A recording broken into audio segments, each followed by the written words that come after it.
Today's extract is from Chindit by Richard Rhodes James. Chapter 4. Across the Irrawaddy. The sun rose very hot next morning, and the dry, deciduous jungle was breathless. We sorted ourselves out and collected our kit. No more sorties were to fly into Chowringhee, as Wingate was nervous about its vulnerability, and Broadway was taking 110 sorties a night. Our other two battalions, the Cameronians and the King's Own, were flying into Broadway and joining us later. Meanwhile, our first objective was the Irrawaddy, which lay between us and our operational area. We set off and halted at midday near a filthy pool. This, we were told, was the only water in the area. We accepted it and, after elaborate precautions, drank it, aware of a steadily growing thirst. We joined the 4 9th Gurkhas, who had landed before us and who were now leaving us to cross the Schwelly to the northeast. The brigadier came up and said it was the worst bivouac he had ever seen. We agreed and stayed where we were. Messages coming in from India were very cheering. The 2 battalions were flying in faster than we had hoped, and another night would see them all safely in Burma. Meanwhile, the plans for our crossing of the Irrawaddy were worked out. Wingate was obviously determined to do things in a big way. He had tremendous resources, and in these first weeks used them lavishly like a child enjoying a new toy, though with a deep sense of his responsibility. Our crossing of the Irrawaddy was to be accomplished with the aid of supply drops and gliders. A plan to land a bridgehead force on the west bank was abandoned, as the country was entirely unsuitable, and instead the landings were to be made on a large sandbank on the east bank between Katha and Tigyang, just south of the small village of Inua. The gliders would bring the boats and engines necessary for a swift crossing, and the entire force of 1 battalion and brigade headquarters would be over in a few hours. That night we moved into our first bivouac several miles nearer the river. It was rather an important occasion, as we were trying out a new drill, evolved because of its great simplicity, and designed to get us into position with the minimum of fuss. It was a complete shambles, men and animals straying all over the jungle until eventually recalled by some rather loud shouting. Mac went round muttering, "This is hopeless. If we meet the Japs in bivouac, we're done for."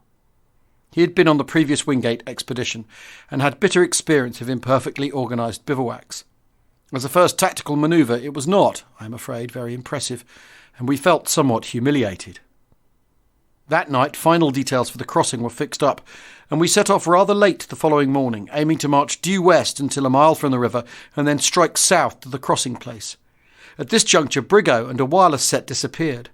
The thick jungle had apparently swallowed them up, and, what was more disturbing, Brigo had on him an emergency message which had not yet been deciphered. I had the ciphers. For all we knew, this message might contain a complete change of plan, and we marched towards the river with the feeling that we were not quite in the picture. All attempts to contact Brigo failed, and getting into our stride, we raced through the belt of the open scrub down to the east bank of the Irrawaddy. Brigo rejoined us 12 hours later, guided by the flare path. The message was giving the OK to the crossing. By this time, we were suffering rather badly from thirst, and Doc White, fully aware of this, said we could drink the Irrawaddy water without bothering to sterilise it. We were surprised, but grateful. We filled our canvas chuggles and water bottles, and in the manner of Gideon's men lay down on the sand drinking the river water in great gulps.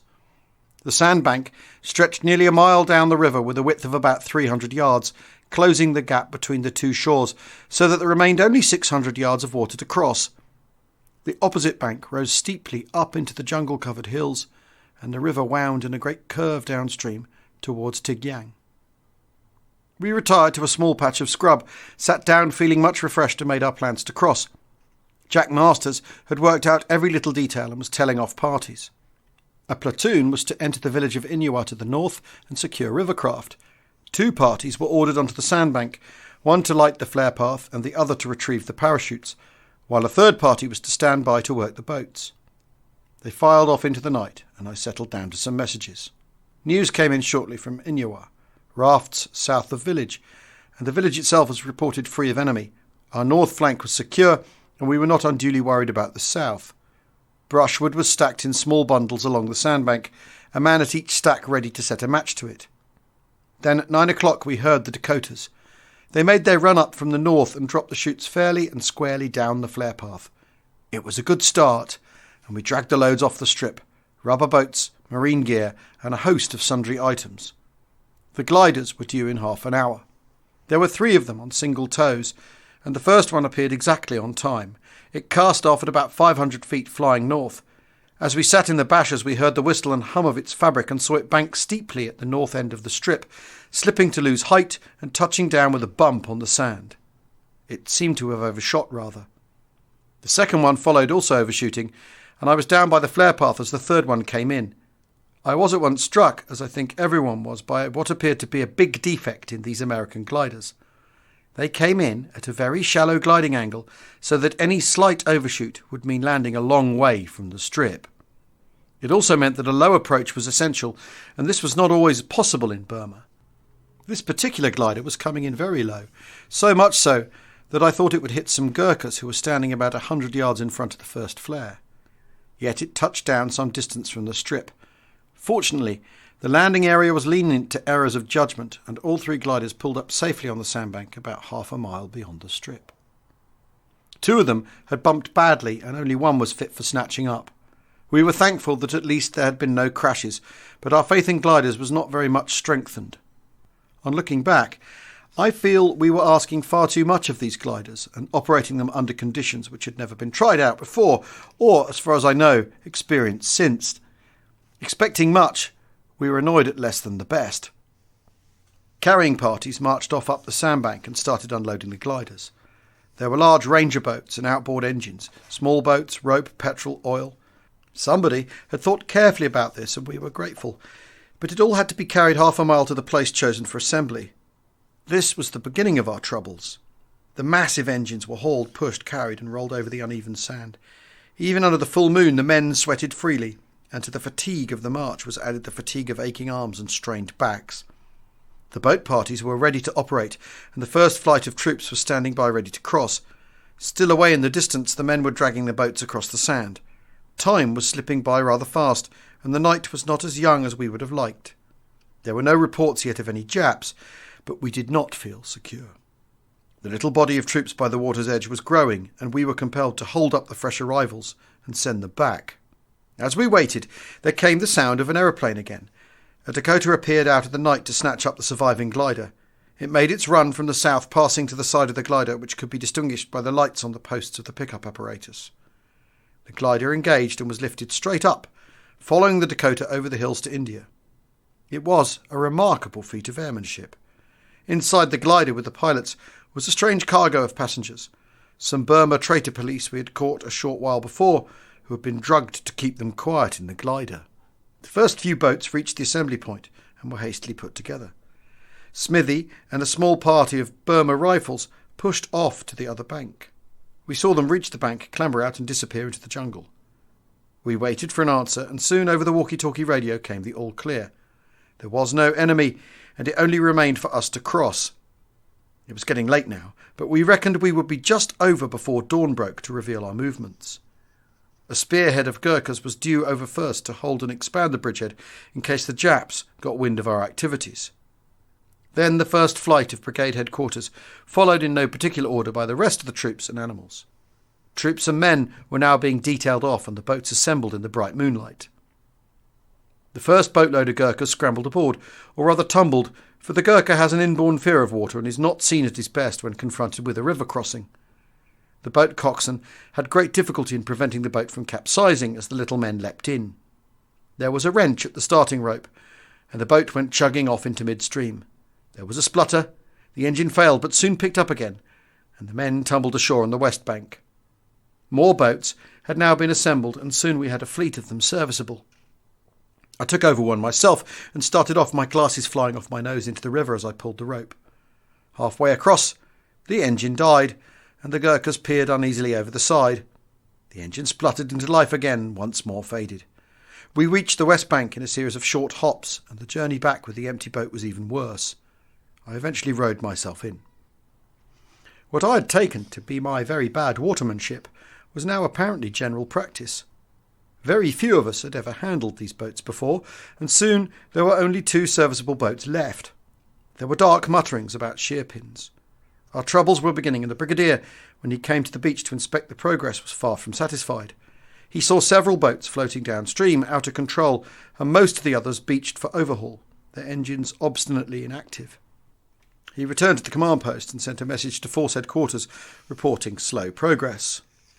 The next and final calamity was the animals. We could use every resource known to science, but having led the mule to the water, we could not make him cross. The animals were too fresh and the slope of the bank too gradual. Also, we had not in our training faced them with a river anything approaching the size of this one. The first method was to lead a horse down to the water. The horses were more amenable than the mules, and then drive the animals after it. They went in up to their knees and then turned back onto the beach. We tried catapulting them into the water, but they were far too strong for us. We tried swimming them across. I got onto the back of one mule and swam him halfway across. As he was swimming strongly for the opposite bank, I let him go and came back. The mule covered 3/4 of the distance, and then he too turned back. Dawn was now breaking over the river, and the situation was becoming critical. We had not reckoned on having to cross in daylight, and the Brigadier asked for continuous air cover. Shortly after daybreak, the first flight of Mustangs arrived and roared low over the beaches. They were a most heartening sight, singularly beautiful planes, and to my mind one of the finest aeroplanes the Americans have produced.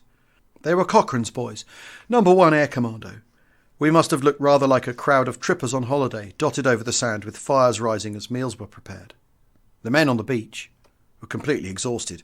They had been working now for 12 hours at a stretch and had little to show for their work. The transport officer of the Gurkha battalion was working with a kind of frenzy, realising, I suppose, how much this was his show. We knocked off for a short time to brew up and regain some of our strength. The planes were still overhead and we felt reasonably secure. Then we started in again. This time we tried towing the mules behind the boats and achieved our greatest success so far. But often the mules would pull the boat round until it became hopelessly out of control and, as a final indignity, hauling it back to the shore. Then the engines started giving trouble again.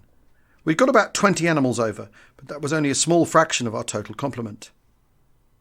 The Brigadier was very worried. The west bank was dominated by the hills behind, and should the Japs catch us in the middle of the crossing, we would be in serious trouble. He then wrote out a message. Unless sufficient progress made by 3 o'clock, we will leave one column, a half of 3/4 Gurkhas, on east bank to operate with 4th 9th Gurkhas, and will proceed with the other column towards objective. It was a very hard decision, and the Brigadier came down to the beach almost pleading with us to get the animals over. We procured a large raft, put 2 outboard engines on the sides and loaded it up with 12 mules. The weird craft pushed slowly out into midstream, and the engines cut dead. We were faced with the prospect of losing 12 mules and their leaders. The raft began floating downstream with the Brigadier shouting instructions at us. All attempts to start the motors failed, and the raft finally came to rest on the west bank, about 3/4 of a mile downstream. We tried a smaller raft and got this safely across on 2 trips. It looked as if we had at last achieved success. But the time was now past 3, and the Brigadier gave the order to cut our losses. The balance of Brigade Headquarters and the 30 Column were to cross as quickly as possible. 40 Column, the other half of the battalion, and all the mules that had failed to cross were to remain behind. This last was our greatest blow, for without mules we could not carry heavy weapons, and we were losing some of our best animals that had been with us all through training. Maggie, of course, had swum straight over and must have had a very low opinion of the others. One other of our stalwarts was drowned in the crossing. It was evening when the last boatloads of men pushed off. I saw a native canoe and persuaded the Shan to take me across. I was gratified to discover that I could make myself understood. There were no Japs nearer than Katha and Tigyang. British troops had come here last year. He remembered the first Wingate expedition. We grounded on the far shore and I paid him 2 rupees for his trouble, a sum I afterwards discovered was shamefully low. We assembled in gloom on the west bank and counted our mules. There were about 30. The total complement of 1 column and brigade headquarters was 100. Then came the dismal task of gathering equipment. We kept 2 wireless sets, but the rest had to go overboard for lack of mules. We had to choose between Vickers machine guns and 3-inch mortars, and decided to keep the mortars. Flamethrowers were out, following the other equipment into the Irrawaddy. Some sank, but others floated downstream, disappearing slowly in the direction of Tigyang. We moved into bivouac, This time quite successfully a short distance from the river. We were dead tired and bitterly disappointed, each feeling in some way responsible for the debacle, yet conscious that we had been defeated by something outside our control. The operation had started with a fiasco. The world was waiting for news of us. Wingate, who had given us such lavish equipment, would be anxious about our progress. We had failed him, and he judged failure harshly. A savage message arrived asking us to make urgent inquiries into the reasons for the failure of the crossing, with special reference to the outboard motors. We brewed up and sat late into the night, filling in our demands for the first supply drop.